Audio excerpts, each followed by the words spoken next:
Hello students, नमस्कार। मैं आज आप लोगों के लिए लेकर आई हूँ हिंदी की व्याकरण का एक भाग। मैं बीच बीच में आप सभी के लिए व्याकरण लेकर आती हूँ, क्योंकि आप सभी को पता होगा कि व्याकरण जो है किसी भी भाषा को सीखने के लिए बहुत ही अनिवार्य है, बहुत इम्पोर्टेंट है, क्योंकि भाषा का आधार ही व्याकरण है। और हम लोग एक भाषा के द्वारा क्या करते हैं, अपनी भावनाओं, अपने विचारों, अपने अनुभूतियों को व्यक्त करना सीख जाते हैं। और इन सभी को व्यक्त करने के लिए, अपने भाव विचार को व्यक्त करने के लिए हमें व्याकरण जानना जरूरी है, तभी हम उसको अच्छे से व्यक्त कर पाते हैं। सबसे अच्छा कब लगता है, जब हम लोग बातें करते हुए मुहावरे तथा लोकोक्तियों की यूज करते हैं। आज मैं आपको कुछ मुहावरे बताऊंगी जो कि आपके एग्जाम्स के लिए बहुत इंपॉर्टेंट है। एग्जाम में ये मुहावरे आपको साधारणतः मिलते हैं और बाद में लोकोक्तियां लेकर आऊंगी। मुहावरे तथा लोकोक्तियां। अब मैं बताऊंगी कि मुहावरे और लोकोक्तियों की कुछ विशेषताएं होती है।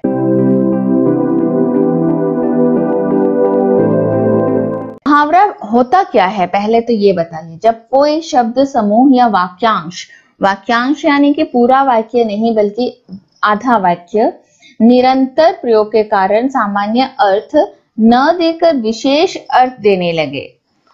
जब हम लोग कोई वाक्यांश को यूज करते हैं तो उसका अर्थ जो है विशेष बन जाती है, ना कि शब्दार्थ नहीं होकर वो दूसरा अर्थ देती है, उसे मुहावरा कहते हैं।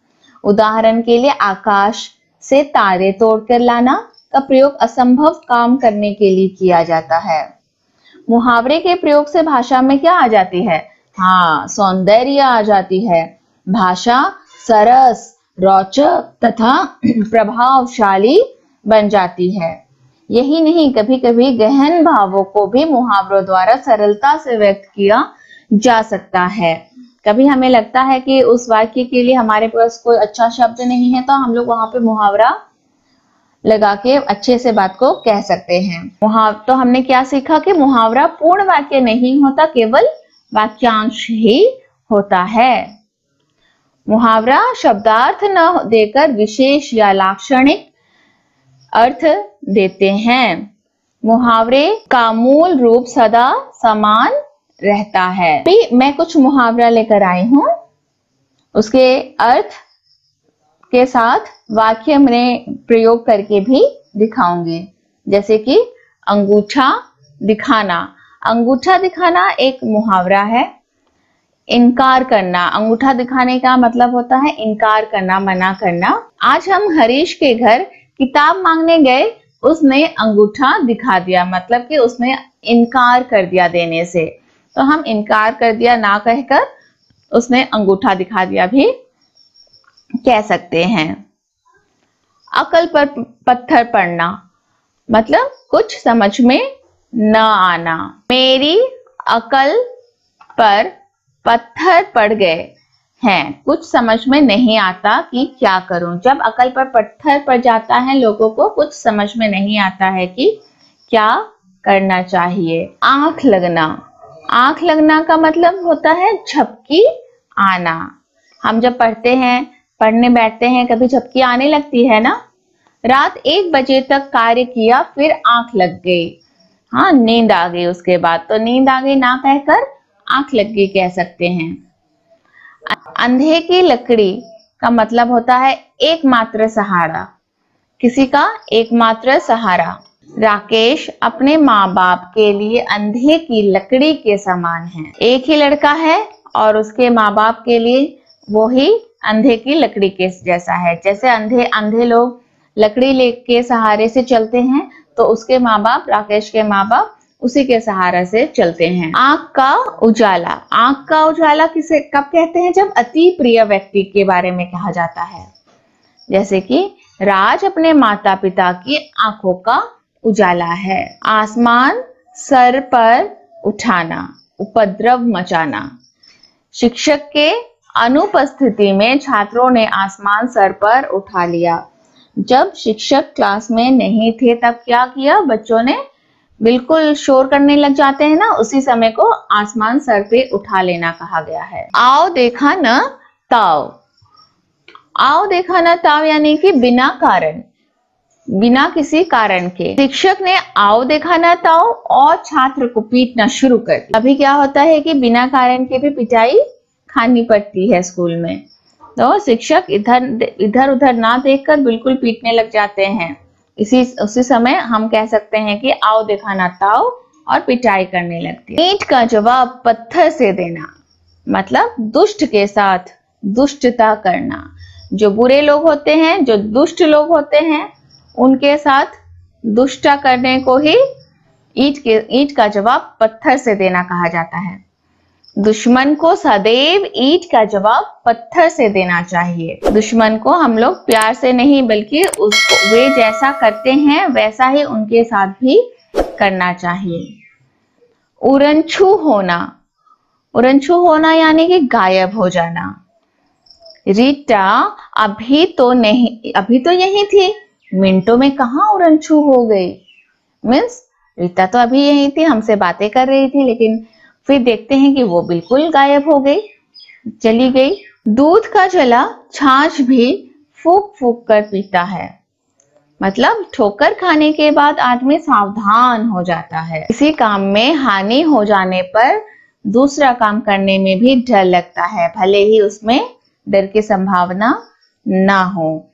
एक बार हम लोग कोई काम करते हैं, हमें लगता है कि वो अच्छे काम है, लेकिन हमारा काम उल्टा पड़ जाता है, तो फिर बाद में दूसरे बार काम करने में मुश्किल होती है। डर लगता है कि कहीं फिर गलत ना हो जाए, उसी को कहते हैं दूध का जला छाछ भी फूक फूक कर पीता है। जैसे कि क्या हुआ, एक बार मेरी बेटी ने अपने नाना जी को दवाई दे दी, सोचा कि अच्छी बात है, आज मम्मी भूल गई होगी, मैं दे देती हूँ। अब जब मम्मी घर आई तो मम्मी को पता चला कि उसने दवाई दी, जबकि वो दवाई 1 हफ्ते बाद लेनी थी। तब उसने कहा कि अब और मैं दवाई नहीं दूंगी, क्योंकि मेरे से तो गलती हो गई। वो अच्छा ही करना चाहती थी, लेकिन गलत। दूध का दूध, पानी का पानी, ठीक ठीक न्याय होना। दूध का दूध कर देती हूँ, पानी का पानी कर देती हूँ, ऐसा कहते हैं ना, मतलब ठीक ठीक ही न्याय होना। जब हम झूठ बोलते हैं तो मम्मी हमारे चेहरे को देखकर ही दूध का दूध, पानी का पानी कर देती है। अगर कभी बच्चे झूठ बोलते हैं तो उसके मम्मी को पता चल जाता है, कैसे, उसके चेहरे को देखकर ही, और वे सच्चाई का पता उन्हें चल ही जाता है। नेकी कर और कुएं में डाल, भलाई का काम करके फल की आशा मत करो। मतलब कि आप लोग कुछ अच्छा काम करते हैं, आपने कभी किसी गरीब को आपने या आपके बड़ों ने दी है कुछ उसकी सहायता के लिए, तो उसको आप उसमें से फल की आशा मत कीजिए। मदद करके जताना नहीं चाहिए, भलाई का काम करके फल की आशा नहीं करनी चाहिए। फल तो हमें भगवान देगा। 9 2 11 होना, 9 2 11 होना आपने जरूर सुना होगा। पुलिस को भाग जाना, यानी कि पुलिस को देखते ही चोर जो है 9 2 11 हो गया, ऐसा भागा कि फिर वो नहीं दिखा। पानी पानी होना यानी कि लज्जित होना। रंगे हाथों नकल करते हुए पकड़े जाने पर सुधीर पानी पानी हो गया। नकल करते हुए जब उसको टीचर ने पकड़ा तो वो बिल्कुल लज्जित हो गया। भीगी बिल्ली बनना, डर के कारण दब कर रहना। भीगी बिल्ली बनना यानी कि डर के कारण दब कर रहना। थानेदार के सामने कैदी भीगी बिल्ली बनकर रहते हैं, मतलब कि दब कर रहते हैं। लोहे के चने चबाना, कठिन काम करना। पांडव सेना ने संख्या में कम होने पर भी कौरव सेना को लोहे के चने चबवा दिए।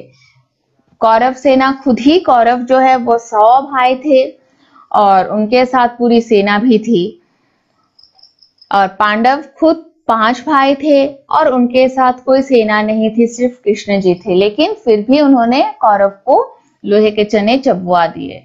इसी को कहते हैं लोहे के चने चबाना। हवाई किले बनाना, ख्याली पुलाव बनाना, केवल कल्पना। हवाई किले बनाना यानी कि केवल कल्पना में जैसा काम कर सकते हैं उसी को सोचते जब हैं। काम करो, केवल हवाई किले बनाने से कुछ प्राप्त नहीं होगा। हम सोचते हैं हम डॉक्टर बनेंगे, इंजीनियर बनेंगे, और उसी सोच में अगर हम लोग सोते रहते हैं, सुबह जल्दी उठकर पढ़ते नहीं हैं, अपना होमवर्क टाइम से नहीं करते हैं, तो उसी को कहते हैं हवाई किले बनाना, ख्याली पुलाव बनाना। लेकिन आपको कर्म करनी पड़ेगी, आपको मेहनत करनी पड़ेगी अगर आपको कुछ प्राप्त करना है जीवन में। तो सिर्फ हवाई किले बनाने से नहीं होगा। और भी कुछ होते हैं, जैसे अपने मुंह मियाँ मिट्ठू बनना, अपनी प्रशंसा स्वयं करना। सजना की ना कहो, वह तो हर बात पर अपने मुंह मियाँ मिट्ठू बनाता है। ऐसे कोई आपके दोस्त भी होंगे जो अपने बारे में ज्यादा बोलता है, अपने बारे में ज्यादा प्रशंसा करते हैं। अगर मगर करना, टाल मटोल करना। रमेश बड़ा ही स्वार्थी है, जब भी कोई उससे मदद मांगता है वह अगर मगर करने लगता है। कुछ होते हैं स्वार्थी लोग जो कि मदद मांगने पर अगर बगर करते हैं, वे मदद करना नहीं चाहते हैं। तो इसी तरह के बहुत सारे हैं। मैं आपके लिए उसका अभ्यास भी लेकर आऊंगी। अभ्यास करने से आपको बिल्कुल अच्छे से पता चल जाएगा। मुहावरे अगर और चाहिए तो आप लोग कमेंट बॉक्स में लिखिए, मैं ढेरों मुहावरे दे दूंगी। और आप लोगों को मेरा वीडियो कैसा लगा जरूर बताइएगा। ये सारे मुहावरे एग्जाम्स में आते रहते, मैंने ऐसे मुहावरे को चुनकर आपके लिए मैं लेकर आई हूँ। आप लोग इसे कॉपी में लिख के लर्न कीजिए और इसके सेंटेंस, अलग अलग सेंटेंस बनाइए। एक प्रश्न मैं पूछती हूँ, कक्षा में बच्चों ने बोल बोल कर आसमान, आसमान क्या होगा? अब इसका उत्तर आप लोग कमेंट बॉक्स में दीजिए। मेरे वीडियो को अगर अच्छा लगा तो लाइक कीजिए और अपने फ्रेंड्स के साथ शेयर कीजिए और सब्सक्राइब करना मत भूलिएगा, सब्सक्राइब जरूर कर लीजिएगा। और तब तक आप लोग घर में रहिए, सुरक्षित रहिए और मेरे साथ सीखते रहिए। धन्यवाद।